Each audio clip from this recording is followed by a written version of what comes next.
back. Today is Saturday, December 13th, Ukraine update. Welcome, everyone. Welcome, viewers. This is part 2 of the stream, and let's get right into it, right back into the news. Yes. Where do you want to take us this time? James. Thank you, James, our special guest, for being here today. Yeah, we dragged him into part 2 because, hey, if you're going to stay up too late for your own damn good, you might as well go full 2 feet in, right, man? Pretty much. Yep. Yeah, but it's great to have you back, man. It's really cool. It's been too long since we had you on the show. Really. And then, I've been working on it. It just, as of, let's just say, given Azov's history, I think they are rightfully concerned about their media image. Yeah. Took a while to sort of build trust, present a plan, just got to keep pushing with positivity, and we're making it happen. I think it's really necessary. So. Well, I think we know how to play ball in that area proper, so I'm sure everything will work out and nobody will be giving you too much shit in the background. Honestly, I'm cool. I will even answer troll comments because I have good answers and I will crush them. Oh, bring on the trolls then. Bring on the trolls. That's the best way to cook Unleash the troll. Yeah. We want the trolls. And Russia has done. The bots have been going wild recently. I don't know if you guys noticed. They're like working overtime. I find it especially in the comments, Slavy. I see so many of these. Oh, your channel is just, and your content is so like these generic AI comments that are going around. It's very weird. Well, my channel has a special in-house troll. I think it's a Serbian dude. He kind of went away for a bit, and he came back recently. So that's been a lot of fun. But as I would say, if you don't have trolls, then you're not doing something. Like, if you have trolls, you're doing something right. Yeah, exactly. Yeah. We need our little one back. We've had a couple lately, and come on back, Piggy. Come on. Like a piggy. So, yes, where do you want to continue on from, Slavy? Yeah, well, let's talk about Zelensky's second plot twist of the week that he threw that nobody was expecting. So this past week, Zelensky pulled off another plot twist, and Washington and Moscow weren't ready for it. Yeah. They demanded elections as a weapon. Zelensky accepted and turned it back on them. So the U.S. and Russia have both been pressuring Ukraine to hold elections during wartime. Trump accused Zelensky of avoiding democracy and called him a dictator without elections. Gerrymandering districts of voting. Sorry, I've got a real thing going on here. Keep going, Slavy. Sorry. Well, this week, Zelensky responded by saying he's ready to hold elections within 16 to 90 days. If Ukraine receives concrete security guarantees from the U.S. and its allies. Yeah. Russia's response was, immediately it dismissed the idea because it wasn't ready. And then Russia called it a ploy and rejecting any conditions that would make elections secure. Mm-hmm. Basically, Russia doesn't have time to fuck up the elections. Yeah. So they reject it. Yeah. Yeah, I mean, the whole call for elections is crazy when you think of Ukraine's, constitution, whatever, it's definitely during times of martial law, you don't do that. But to me, it's an obvious, because we got influence in place and ready, have elections, we're going to mess with them. Like it's so painfully obvious that it's the wrong idea and unnecessary, and it takes the focus away from where and what it should be on. It's ridiculous.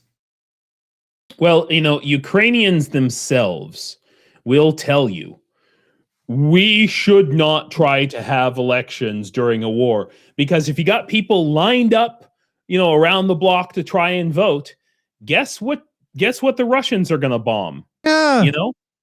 It's totally obvious. I mean, it's not to say that Ukrainians are not like like almost every responsible and concerned citizen in any democracy, pissed off at their politicians and disparaging of their government and mistrustful. Generally, that's a good idea to be such, okay? But they know that having elections right now would be super dumb. I mean, this is why Ukrainians, when they have a problem with their current it's not even about Zelensky. It was about Yermak. Every Ukrainian I've ever talked to was like, Yermak bad. Way back 2019, even people were talking about this to me. I don't fully understand all of that, okay? But it seems to have played itself out, and people were saying, oh my gosh, it's going to destabilize. It hasn't destabilized anything, because the country, the stability of the country is not based on who the president is, okay? It's based on the will of the people. Yeah. That's the important piece. And, I would argue so what most Ukrainians have told me is the issue with elections is not about Zelensky. Everybody says, oh, Zelensky, we need to. No, it's about the legislature, the Verkhovna Rada. That's the Ukrainian Congress, okay? It's called the Verkhovna Rada. And they basically barely have a quorum, okay? Because when the war started, some of those legislators were part of the pro-Russian party. Some of them left. Those who were actively pro-Russian were banned, and those are the ones who haven't had the election. And a lot of Ukrainians tell me, and I have no knowledge of this and no opinion on it either. But what Ukrainians tell me is that, hey, those politicians they're stale. They should have been term limited out. That we should have voted them out by now. Just like in other countries. When you have politicians in the same position for a long period of time, there's corruption starts to seep in. And Ukraine has that ongoing problem with. I just released my video, the first video I've put out in 6 months or something. It was specifically about corruption, the inheritance of corruption from the Soviet Union and the Russian Empire in Ukraine, and how that plays out in daily life. And this is another example. What my wife tells me, you don't. What'd she say? She doesn't trust any politician. She says you don't become a politician to represent people. You do it to get rich. And that's generally that's the Ukrainian attitude. That's the level of trust. I think that's a healthy level of mistrust for your politicians. Keep them at that. You have a civic duty to question, to be involved, not to you don't have to question to a point of insanity and conspiracy, but this is what we're supposed to do. The other thing I would just say is that a lot of Americans, because we have Democrats and Republicans, we think politically in very black and white terms, liberal, conservative. It's this is switching here politically. It's switching from black and white TV to color. Okay. The political parties are all over the place. Communist parties are conservative. I did. Commander, did you lose us? Oh. I think he's just having a little connection glitch here. He's coming back. Okay. I lost sound? No, you're good. You're good. You're good. I lost sound from everybody. Yeah, flip back around, Commander. I can hear you now. Okay. There we go. You didn't miss much. It was just me blabbing, really. So to me, it's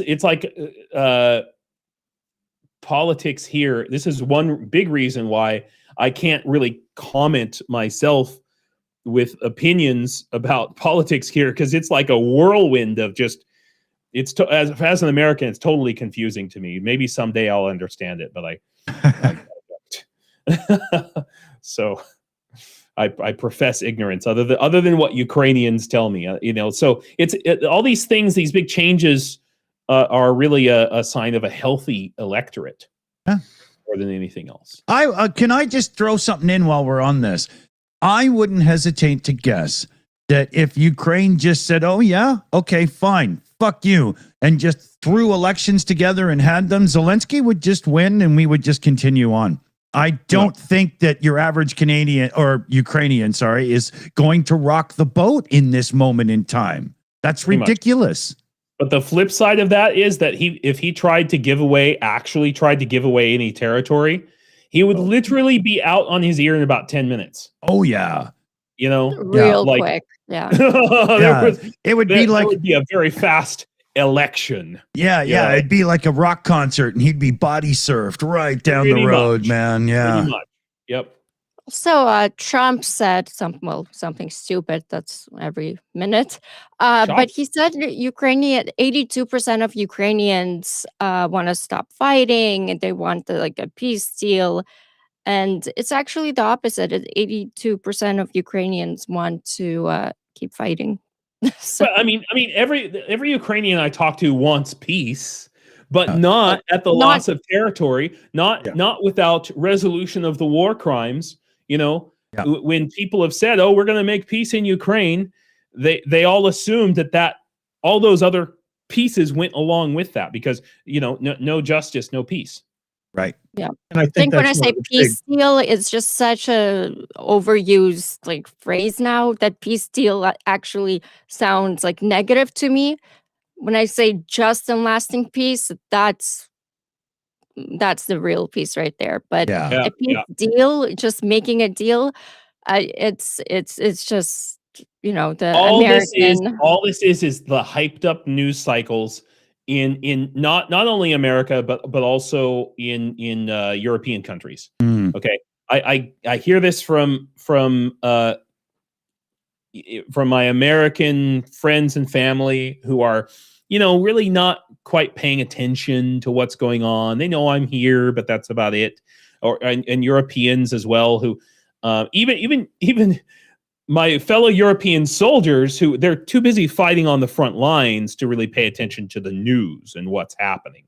Okay. And then they just pop up and they hear in their home country's media, "Oh, there's going to be a peace deal." And they make it sound like it's happening tomorrow. Right. And they're like, what's going on? And no, it's not. It's just part of the hyped up news cycle. That's all it is. So It's it was also, I think, a mismatch between what one side means by peace and what the other side means by peace. To some, peace, and the Orange God King being an example, to some, peace is simply we stop the fighting. It's nothing about restoring the situation to one which is equitable for the people who've been attacked and such. Exactly. And I've heard. I've had American friends, not friends. I've had Americans say to me, "Oh, we just have to stop the killing." That it's such an ignorant statement. Yeah. Because I mean, you want to stop the killing? Tell Russia to go the fuck home. Done. Yeah. And Also, when Trump says it, he actually saying that he's trying to save Russian soldiers. If you really think about it, he said, "I just want to stop the killing." He's trying to protect Russian soldiers. He feels bad that Russian soldiers are dying. Yeah. He doesn't care about Ukrainian civilians, what Putin is doing. Putin doesn't he even care about the he's like, Russian "It's too soldiers. Yeah, that's what he's trying to save. Every time he says to stop the killing, too many people are dying, he means Russian soldiers. Yeah. Well, think about what that means, though. That actually means that Trump cares about human life. Yeah. on some level. So hey, that's a plus. His own, maybe. What kind of person you are if you care about an orc He has life. the ability to. So my orcs are not there. humans. Yeah. No, they are not. This is like an example how Russia controls the narrative, because all of these peace talks, they're directed at Ukraine. Like Ukraine started this war and Ukraine has to stop it. like Ukraine, will Yeah. you accept peace?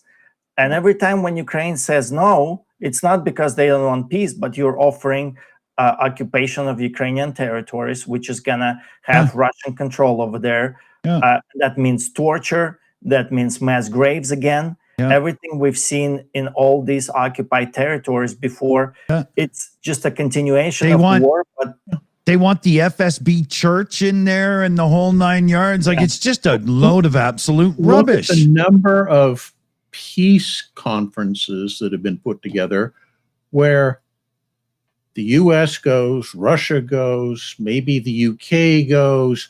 You'll notice the conspicuous absence of Ukraine being invited to participate. Yeah. You can't have a peace plan without getting both sides actually involved. Yeah. But they know that, as long as they keep Ukraine out, they can dictate an agenda that Ukraine's never going to approve, which means you can then turn around and say, well, it's Ukraine that's keeping the war going. Exactly. And then the problem is you have two bozos trying to work a land deal, which has nothing to do with a peace treaty. You didn't know this is just a big real estate venture. You didn't know that, Slavi? It's It's ridiculous. How can you get two real estate guys? Well, one is real estate, the other one's God knows what, fucking Jared Kushner, trying to make a peace treaty, but it's a land deal. Like, these are not diplomats. This is the biggest war Real of the estate century that developers they're being trying to elevated to solve. diplomat status. I which think shows- I think the issue, it's actually an issue of pronunciation.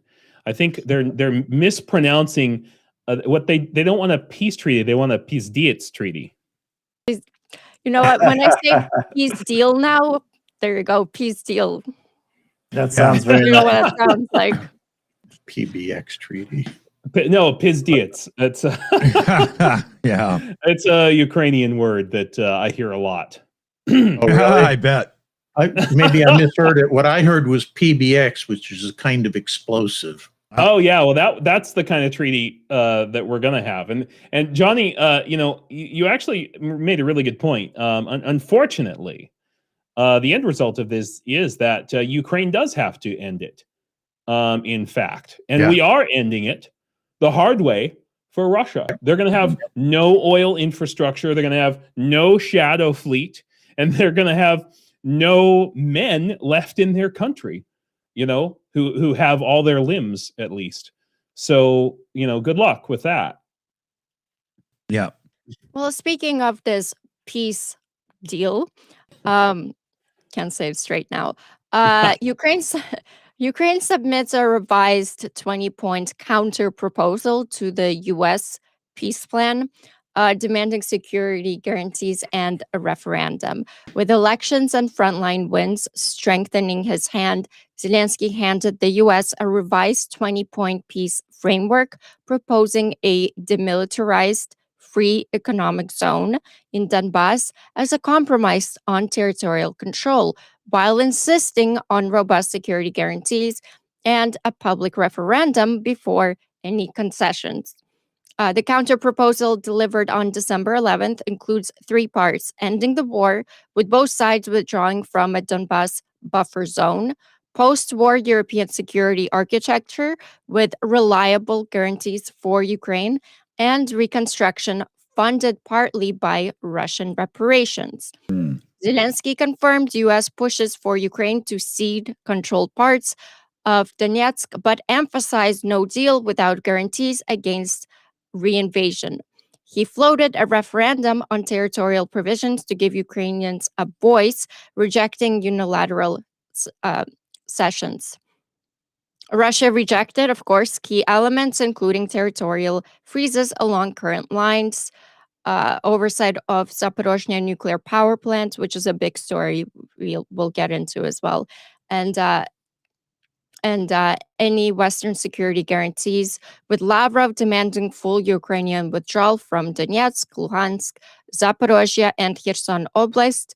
The plan removes NATO membership bans, but proposes EU accession by 2027, Putin called the original 28-point U.S. draft a negotiation basis, but not final, while Peskov dismissed Zelensky's ceasefire idea as a deception to rearm Ukraine.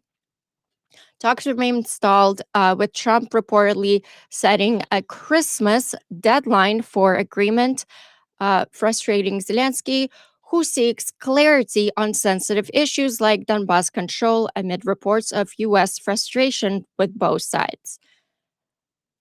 So that was my run through.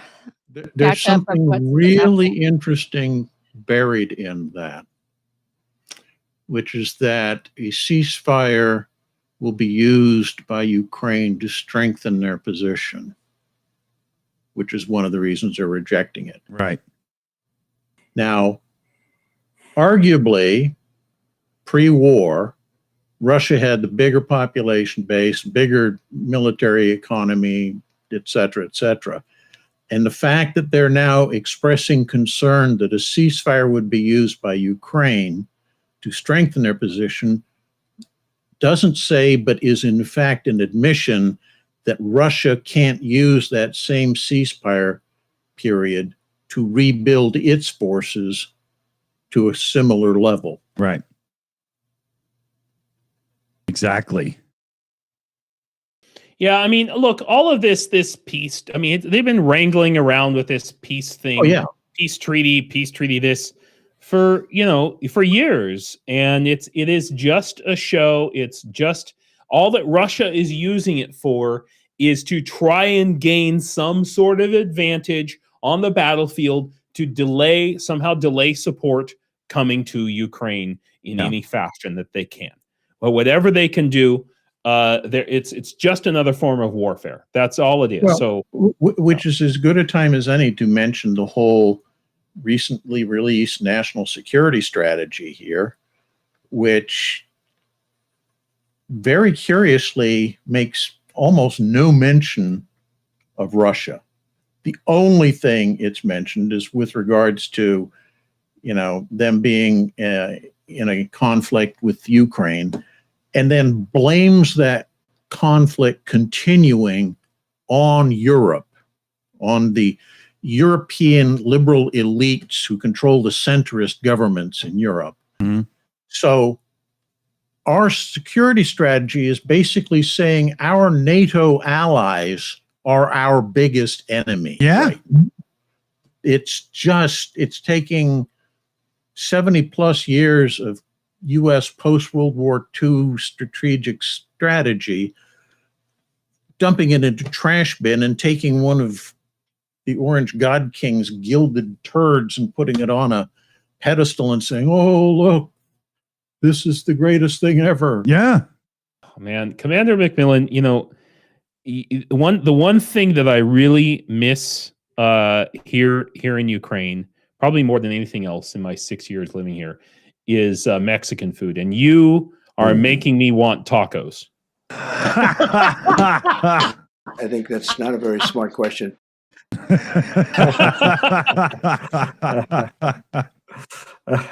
Okay, does everybody want to see? Because I know you all are going to agree. Don't you really wish? Let him ask you more questions. He's ugly. Yeah. Don't you really wish that Zelensky could negotiate with Trump the way I'm sure he wants to? You suck! Shut up, you bloated moron.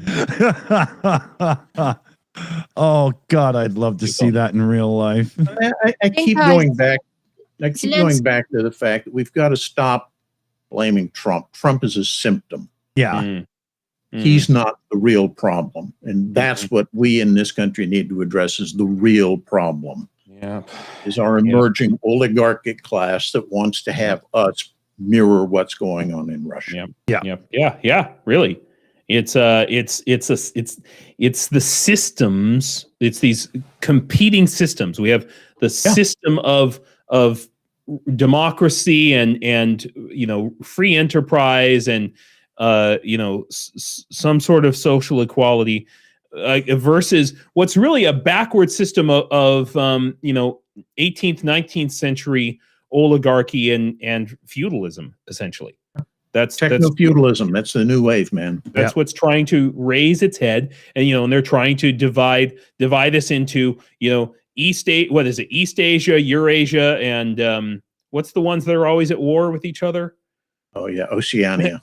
Oceania, yeah, they're trying to carve up the world like it's Age of Empires. Yeah, and I think it is Orwell's 1984. Yeah.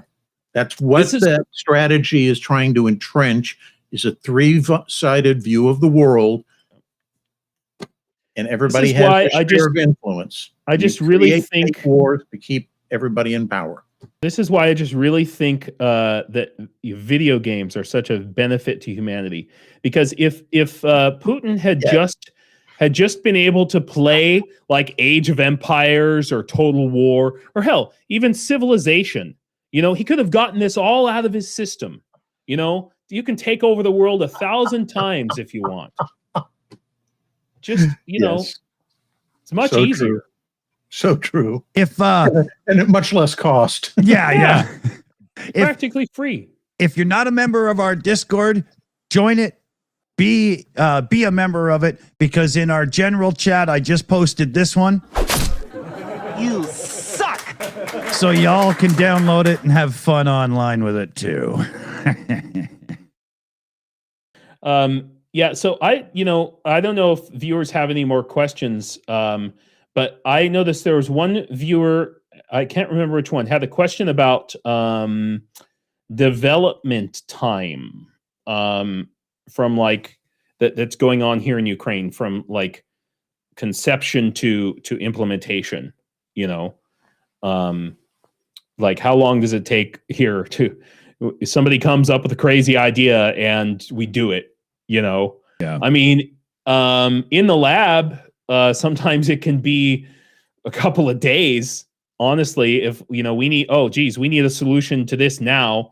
Let's 3D print a new, name it, whatever, drop system, fiber optic mount, antenna repeater, and let's come up with it. We got it right now. I mean, 2 weeks, I would say, is pretty normal in the lab.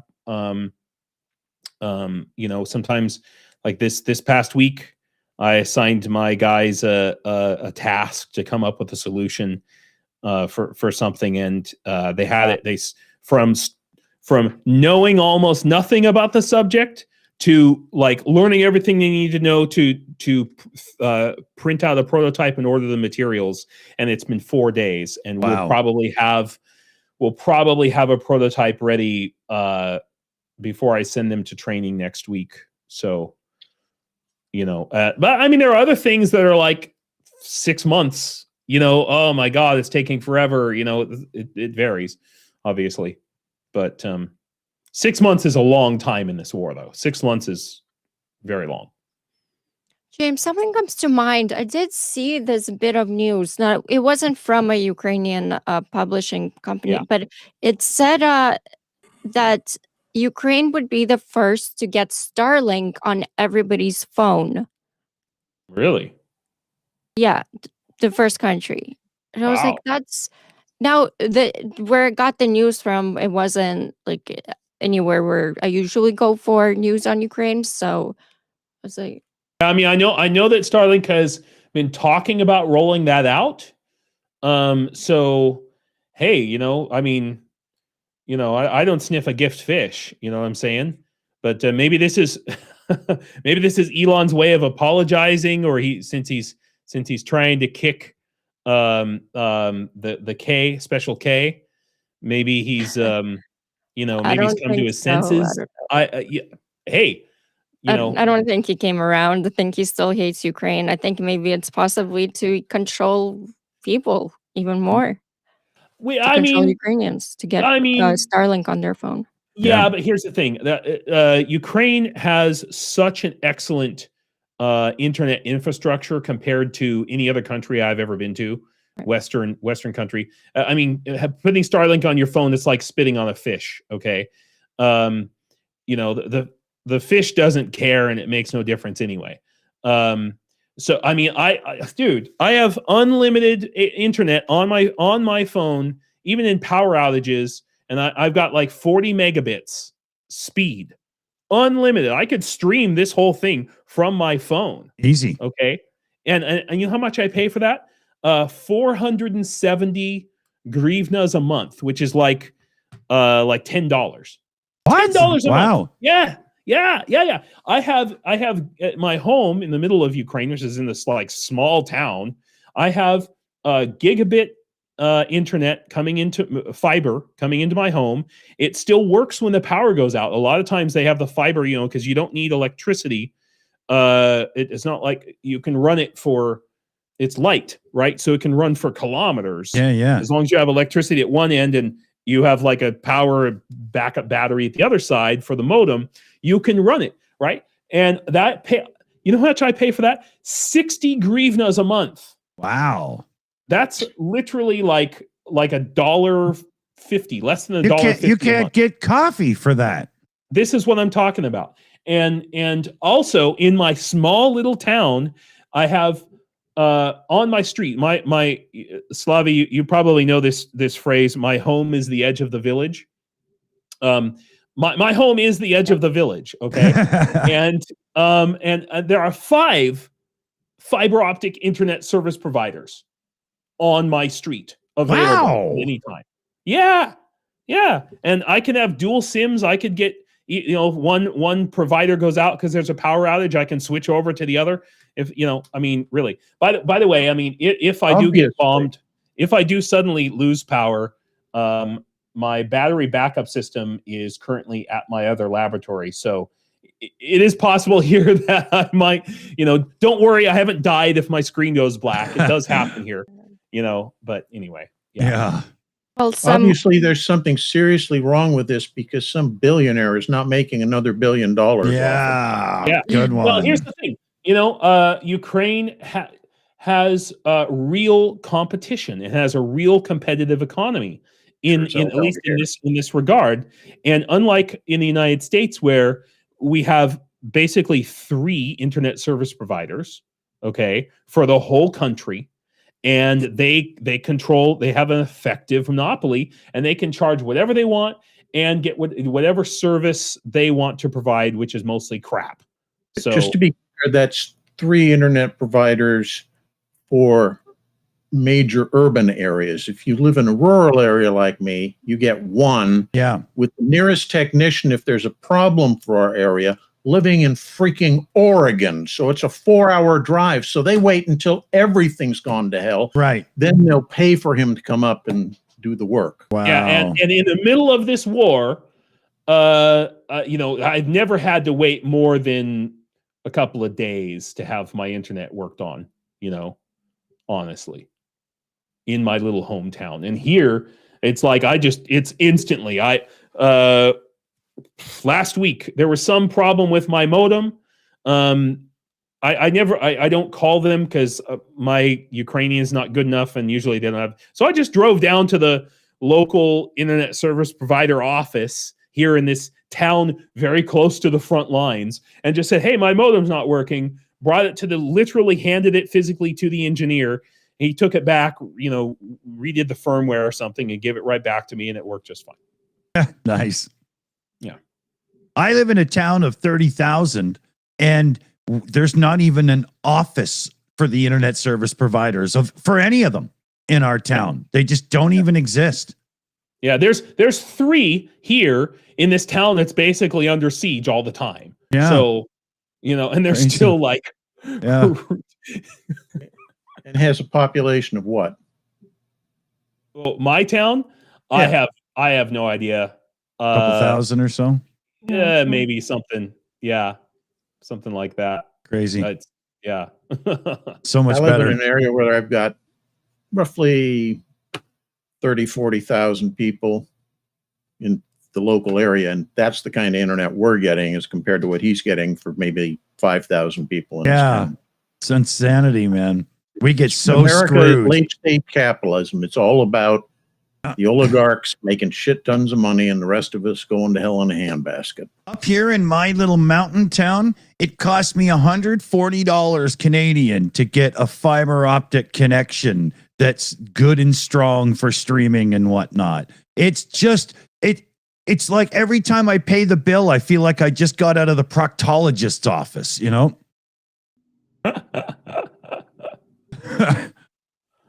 But anyway, yeah, where to and what next here? Yeah. I'm open to any questions you guys have. Oh, good call. We Good do. call. We do. We do have a question, not for James, but overall, from Johnny. No reply from Erdogan. Orsia droned a Turkey ship. So this is what happened. Well, Russia put a ballistic missile into a Turkish ship in the Black Sea, and it was carrying Ukrainian goods. That's what it was carrying. And unfortunately, the reply from Erdogan was extremely weak rather than mid. I was expecting more coming from Erdogan, but I think the next day Putin and Erdogan met, and yeah, I don't know. I think Putin may have gotten to Erdogan as well. What do you guys think about this? Erdogan has been trying to make deals and arrangements with Russia. At the same time, he also makes a lot of negative statements about them. He's playing an interesting double game here. He wants to remain part of NATO and wants, hopefully to get Turkey into the EU. Right. But at the same time, he wants Turkey to become kind of a regional Levantine hegemon. So they feel that the Caucasus region and like Syria and Lebanon and everything, that should fall under their old Ottoman style rule. They should be the ones dictating what goes on there. Another empire coming. Yeah, no, he through. wants to build another empire. Yeah. Well, it's relativism, cultural relativism, and that I hate the term political realism because it's so far from realistic. But that's the term that they're using, which is that values don't matter. Moral values don't matter. Countries don't stand for anything; they only have interests, right? And that's the so Erdogan has been trying to play both sides against the middle, but honestly, that's the geopolitical position that Turkey is in and has been historically for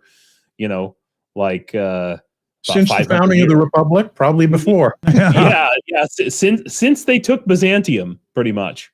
Yeah, good way of putting it. Yeah.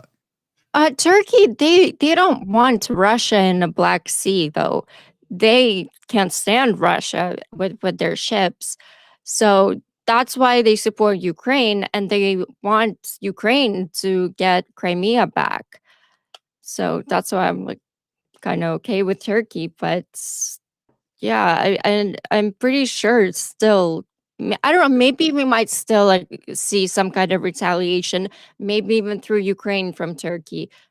Hopefully, Turkey's in a tough position because if they want to claim the need to retaliate, then it gets in this weird situation where they're doing hostile actions against Russia, which means if Russia retaliates against them, they can't invoke Article 5 because they precipitated the conflict.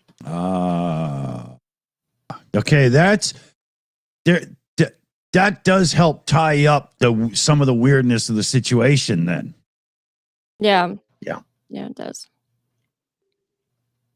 I'm just looking at the time here, and I think we've got about 10 minutes here. So should we throw a few more questions at James and the panel? And somebody asked me about how's the weather.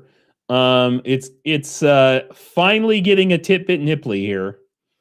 Yeah, I had 2 holes in my t-shirt this morning.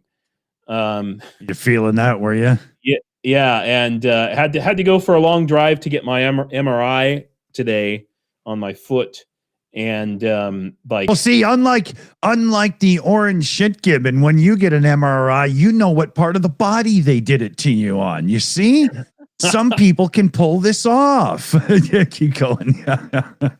yeah. So it was like it was like slush, So, and there was mud, muddy slush, bad roads everywhere, and big, huge military trucks throwing everything up on our windshield, driving through puddles, and then it would freeze on the windshield. And at one point, we're like, we can't even see out of the front of this car. We had to stop, and I go to, like, with the gas station squeegee and the squeegee's frozen, and it's like, oh, great. Okay. It sounds like Northern Ontario, living in Sudbury or something, right? You open the door and there's snow 4 feet up, and yet it was nice out the day before, right? Yeah. No, we did have snow today. It's not laying on the ground or anything. It's not sticking. It's kind of in that weird in between place. It's not, it's actually like, I have a friend in Philadelphia, another one in Iowa, and it's warmer here than there. Yeah. We're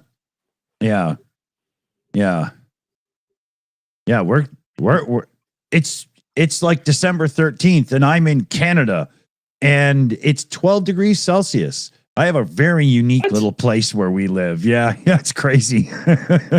Wild. Yeah, technically it's a desert, right? It's a really strange little place. Who knew that Canada had a desert, right? Yeah. James, got another question for you from Pepper Nation. Not giving away any specifics, but have any good ways been found to disrupt fiber optic drones apart from cutting the fiber? Yeah, unfortunately, fiber optic drones, they're not a foolproof thing. Fiber optic drones come with their whole own set of problems. In fact, a lot of times fiber optic drones disrupt themselves. That's one way of putting it. The fiber kind of falls out, but it can the wind can blow it around, blow it up on top of your rotors. If you're trying to back up, sometimes the fiber doesn't pull correctly out of the spool, and the fiber, it's very tough in this direction, but if you try to fold it, it goes fine until it reaches a certain point, and then it snaps, right? So you can have the fiber, for example, a lot of times you have to follow some geographical elements, right? So you're flying along a tree line. Well, the fiber is falling onto the tree branches, okay? And you might have to take a circuitous route. You might even have to go in circles sometimes. The tree branches are blowing in the wind, for example, a little bit, swaying a little, and they themselves can, the fiber can get wrapped up, all kinds of crazy things. Aside from just cutting the fiber, with scissors, they, like I said, they come with their own set of problems. Now, as far as active defense against them, that's another flying scissors. I mean, flying scissors.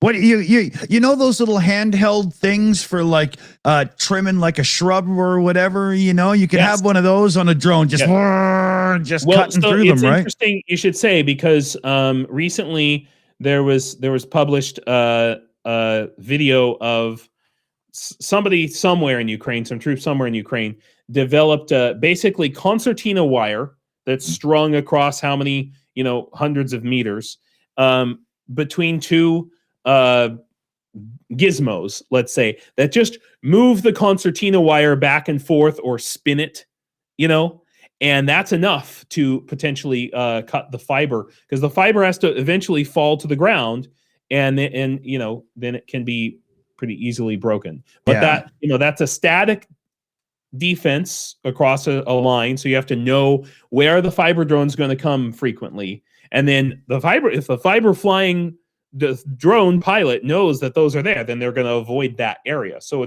it's more of an area denial system. But those, I think we will start to see those a lot more. It is kind of like exactly what you described. Yeah. just It- on it- a massive scale. Yeah. It's a modern adaptation of the old barrage balloon concept. Yeah, pretty much. Cool. Are those deployed by Russia or Ukraine? The wire that you described. I think they're starting to be deployed on both sides now. Actually, Wouldn't doubt it. Yeah. I mean, that's the thing. The Russians steal ideas from us all the time. I mean, we're sending them our drones, and a certain percentage of those drones fail for some reason. And then some Russian picks them up and says, oh, look at what the Ukrainians are doing. And we do the same thing to them. Yeah. Exactly the same. I got a good analogy for this is like it's like a spike strip in the air, you know? Pretty much. Yeah. Okay, we got a little bit more time. We can just squeeze a few more in and then we'll say our thanks and all that stuff. Absolutely. We have a question from Sally Luce. Hey, Asking, Sally. I don't know how they can include Ukrainian voters in other countries, all active duty soldiers at the front. What about the Ukrainian POWs, those in occupied territories? They're citizens too. Yeah, see, this is another problem that we didn't even discuss, with regards to voting, and Ukrainians know it. So, yeah, too many holes, man. Great one, Sally. That was a good one. Good to hear from you. One of the claims that people have made is that, the United States never had to forego elections during the First World War, the Second World War, Vietnam or Korean, etc.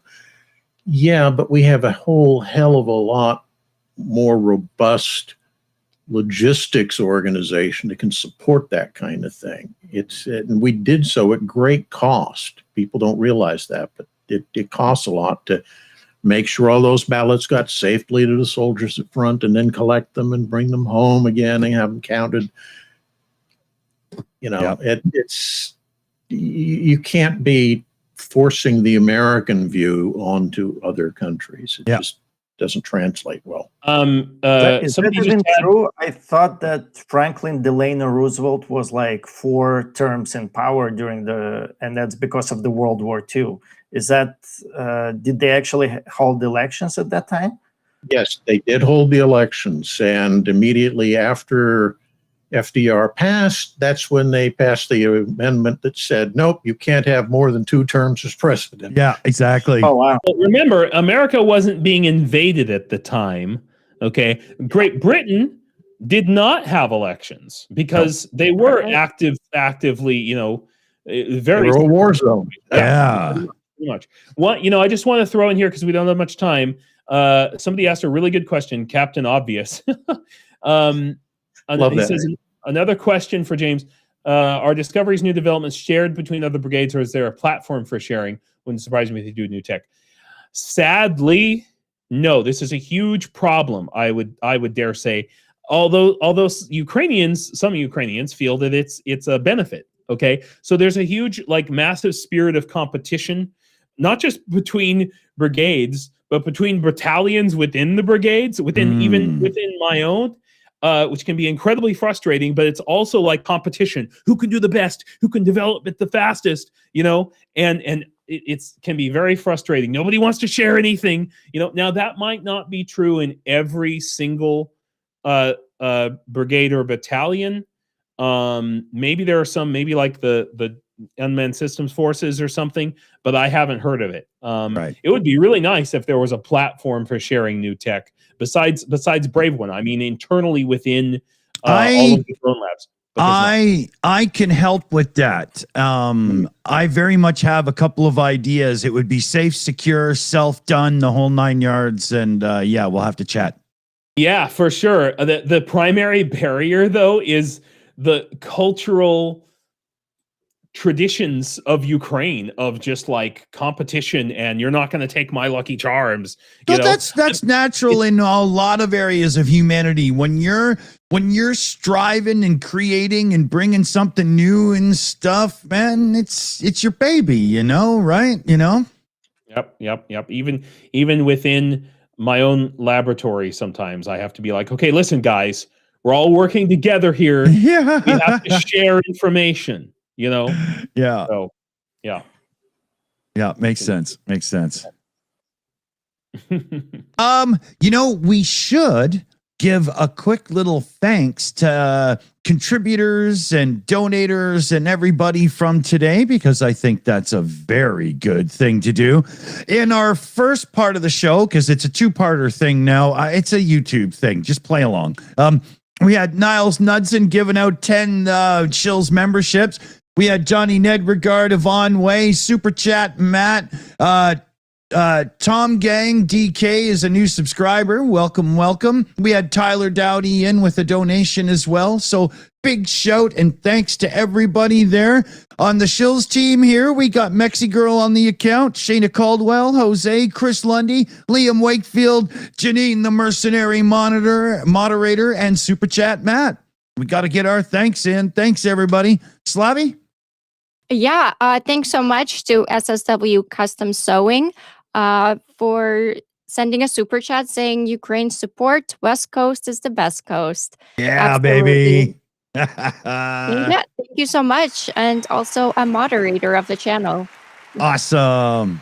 Awesome. So, want to take us around and everybody can have their farewells?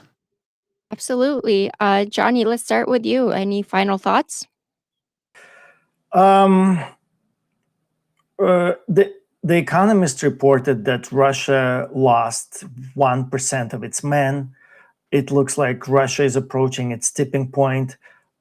People like James and armed forces of Ukraine have been doing their tedious, tireless work all these years, and it's showing. We have something to show. All of us, everybody is its own private battlefront.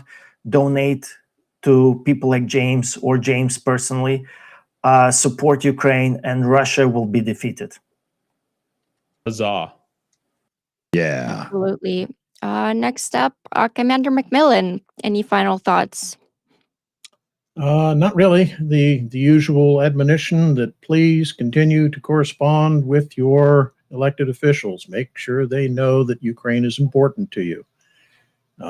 We know this is working even with red people, because it's putting pressure on the White House to have to make statements to keep that stuff under control. So Absolutely. keep pushing. No matter what side of the political spectrum in America you are on, it all makes a difference. Yes. Right. Yep. Well said, Commander. Yeah. James, your final thoughts. Hey, yeah. My final thoughts. So many. I mean, just going back to, if you would please help my laboratory. We desperately need more of these drones every single day. It makes an immediate and direct difference to our ability to defend Ukraine and take out more orcs.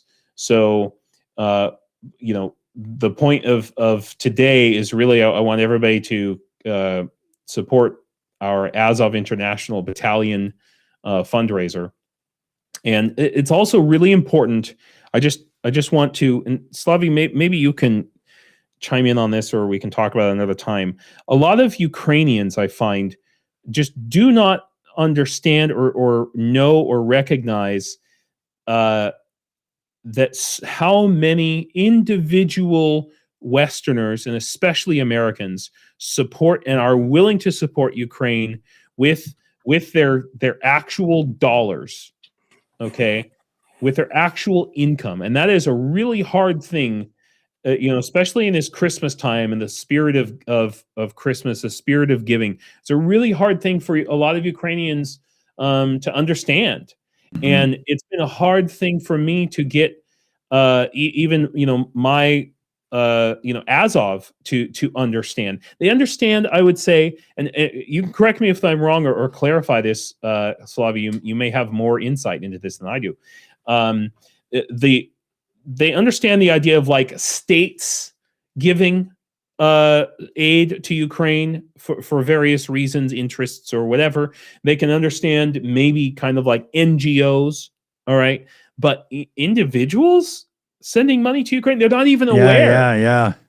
They're not even aware that this has been happening the whole war. In the same way that most Ukrainians are not aware that there are thousands and thousands of foreigners here fighting in Ukraine for almost no money to help Ukraine. They're not aware of it. So I would just show Azov, okay, that you care about Ukraine and that you're willing to throw down for it. And if you click on the whyukraine.com page and every cent that goes in there wakes up my whole command chain to the idea that, oh my gosh, people really do want to help us, and not in exchange for some sort of economic free zone or stealing our oil or our coal or whatever. They support us because they support what we're fighting for and what we believe in. And it's a hard concept. But they won't believe it until somebody shows them. Yeah. Well, let's show them. Ukraine is the new home of the brave, land of the free. Yeah, you got it. Exactly. And Americans understand that. And I gotta say, there's more support for Ukraine right now in America than there was in 2022. Seriously. Yeah. Seriously. Yeah, there is more, and people want to help. And actually, there's even more percentage of Americans that actually just straight up hate Russia. Yeah. I need to have you talk to my commander and my commander's commander. We're really short on time, guys. Sorry. You want to show support? Stephen Walsh in the chat.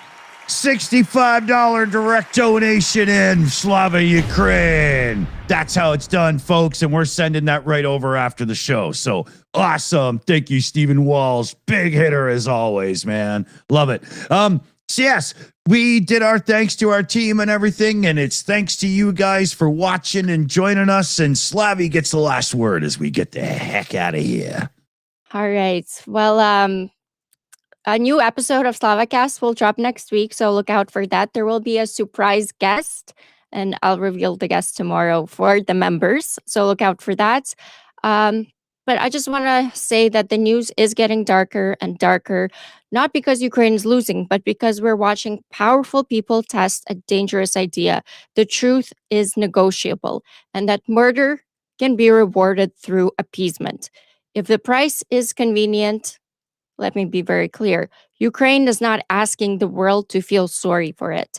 Ukraine is showing the world what courage looks like, with fewer resources, fewer guarantees, and more risk than any democracy should ever be forced to carry alone.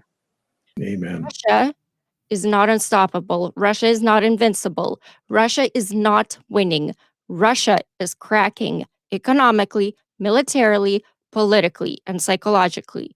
You can see it in what they lie about. You can see it in what they deny. You can see it in what they're terrified to admit. Pressure works. Sanctions work. When they're real, isolation works. When it's enforced. And Ukraine's precision pressure, the kind that hits the war machine directly, works because it forces Putin into the only place he can't survive. Reality. This war is not a spectator sport. Russia already chose war, not just tanks and troops, but hybrid war, economic war, information war, cyber war, and terror through drones, missiles, sabotage, and intimidation. This war does not ask for your ideology. It doesn't care if you're anti-war. It doesn't care who you voted for, right, left, or purple. A missile doesn't check your politics. A drone doesn't check your intentions. And hybrid war doesn't spare collaborators or useful idiots. So what do? We stop treating Ukraine like a news story and start treating it like the front line of our own security. Support Ukraine relentlessly. We got James here. Please support James and the cause, not just emotionally, but strategically. Share the truth loudly. Share James's website. That's the best you can do. Social currency goes a long way. I'm right. Because silence is oxygen for propaganda. Pressure your elected officials every single week Call your senators, call your representative, demand military support for Ukraine, demand real enforcement on sanctions, demand the seizure and use of frozen Russian assets for Ukraine's defense, and demand consequences for anyone helping Russia evade them. Refuse silence because history doesn't punish the loud liars first. It punishes the quiet bystanders. Thank you so much to the panel for speaking the truth. Thank you, James, for being here. And I would love to see you more on Channel Yarchenko. Sure, we can work something out with great. Asa. Yeah, thank you so much to the mods. Week after week, you guys show up and make sure the chat is clean and also fun to read. Thank you to the viewers, the defenders of truth, and thank you for supporting the channels, for all your super chats and memberships. Please like the stream, subscribe, share this out, and if you're here for Ukraine, don't just watch, act. If you're not watching history anymore, we are inside it. And this moment will remember who stood and who looked away. So be fierce with your values, be brave like Ukraine. Slava Ukraini. Herom Slava. Героям слава.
It's over. Go home.